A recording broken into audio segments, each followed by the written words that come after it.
Hi, in this tutorial we are going to solve a question related to naming of alcohols.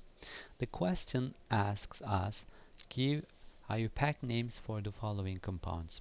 Let's start from the structure on the left side.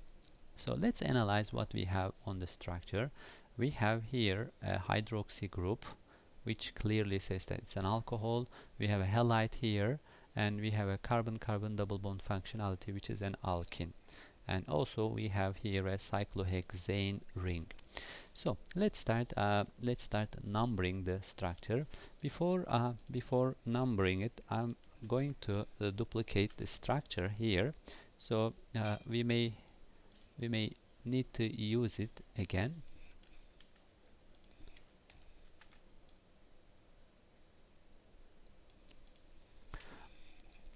And also, if you look at the structure, clearly we can see that we have two chiral centers. So we have to also decide whether this carbon is R or S configuration, and also we have to do the same for this carbon. For that reason, let's number the atoms and let's start naming the compound. So I'm going to use the red marker to number the atoms. If you have alcohol functionality and alkene functionality and halide, alcohol functionality has priority for the naming, and we have to start numbering from the carbon next to alcohol functionality. So this has to be number 1, number 2, this has to be number 3, number 4. The reason why we go this way, because in the next atom we have a functional group or a substituent, and also alkene functionality is on the right side. That's the reason why we are moving right to right side when we number instead of left side. So this one is going to be number 5, and this one is going to be number 6. So then let's after numbering, so let's decide the R or S configuration for these two carbons.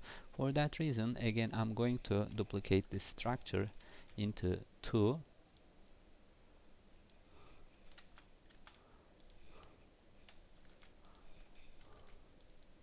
Here, and I will decide for this carbon in this structure and for the other carbon in this structure. Okay, let's start let's start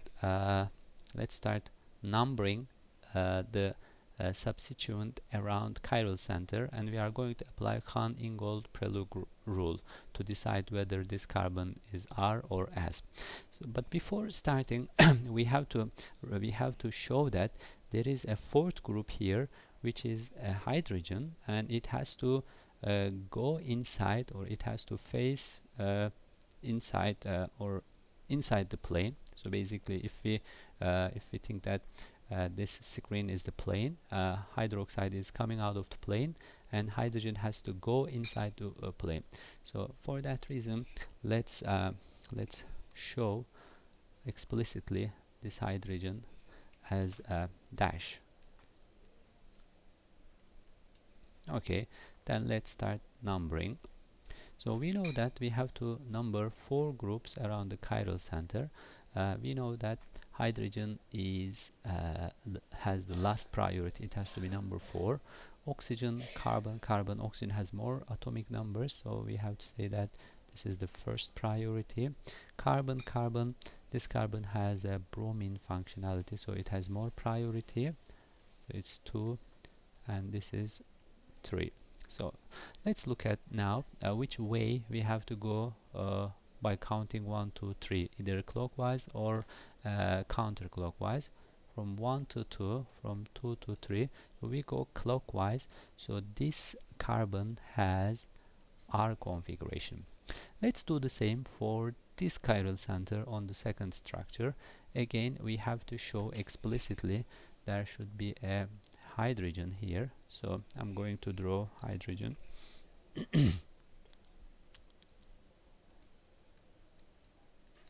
Then let's start again numbering based on the ranking or priority. So for definitely we have to say hydrogen number 4, bromine number 1 based on the atomic numbers. Carbon, carbon, we have to look at the next substituents because they are the same. So this one has OH group, this one has a carbon, so definitely this has to be number 2, this is number 3. So let's look at which way we have to go, either clockwise or counterclockwise. 1 to 2, 2 to 3. So this is counterclockwise, so this chiral center has S configuration. So after deciding this configuration and that configuration, now we can write the full name for this structure. So I'm going to write it here. So let's go back to the black color. So first of all, if there are chiral centers, when we write the names, we have to tell the chiral centers whether R or S and their location. This is number 1. Number 1 is R configuration. Number 2 is S configuration. So in parentheses, you have to say that 1 R, comma 2 S. Then after we have to close the parentheses, we have to separate by a dash. Then we have to start naming. So we have to tell first the substituents. We have 2-bromo, 2-bromo. Then we have to tell the name. This is cyclohexene, and it is cyclohexenol. So let's say I'm going to use the new naming system. So I'm going to specify the location of functional groups before their prefix. Okay. So we have to say it's cyclohexene, but before alkene functionality I have to specify the number 1. Sorry, it's not 1. Let's look at here. Alkene is at the 3rd position, so hex 3 in, we don't say in the last E. Then we have to say alcohol all, but what is the location? 1 all. Basically, if you don't say 1 also, it's correct, because for cycloalkanes or alkenes or like alcohols, basically it has to be always number 1, that carbon. So 1R, 2S dash 2-bromo cyclohex 3 in 1 all. So that's the IUPAC name for this molecule. Let's move to this alcohol. Definitely like a similar functionalities, an alkene and an alcohol. So it's an alcohol. Let's start numbering. So this carbon should be number 1, number 2. When we have an alkene, the longest chain has to include the alkene functionality. So, but we have to start from the alcohol functionality for the numbering. So it's 4. So 1, 2, 3, 4. It's a butanol, and we have here a substituent. I'm going to circle the substituent as ethyl. So it has 2 carbon. It's an ethyl substituent. But before going to write the name for this molecule, we have to look at the carbon-carbon double bond, because when you have alkenes, you may have either cis strands or E or Z configuration or isomers. Actually, isomers is it's a better definition. So let's look at so we have 1, 2 and 3 substituents. So when we have like more than 2 substituents, it's better, it is advisable to use E or Z designation. Let's decide which one it's E or Z. I'm going to use a different color. Now I'm going to use the blue. When you decide E or Z designation for alkenes, the usual way is this.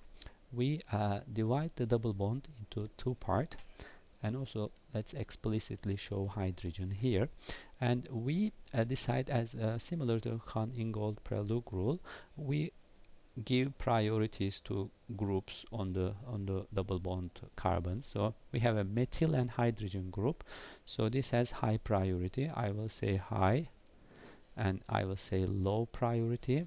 Here on this side of the double bond, we have a carbon with OH, we have a carbon with SCH3 group.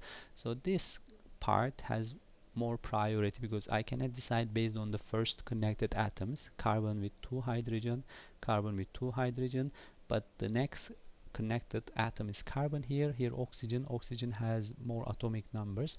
So for that reason, instead of ethyl group, so this methanol or methyl alcohol part, it has more priority. So let's say this part has high priority, this part has low priority. When you look at high low priorities are on the same face or on the same side of the double bond, so this is going to be Z isomer. So if it is on the opposites, we call it E isomer. So let's start writing the name for this molecule. We have to start by writing Z, then dash. Sometimes if you have more than one double bond functionality, you have to number them, but since we have just one, you don't have to say like 2Z. But if you say 2Z, it's also correct. So Z, then it has an ethyl functional group, right? So, or ethyl substituent. So we have to say that we have two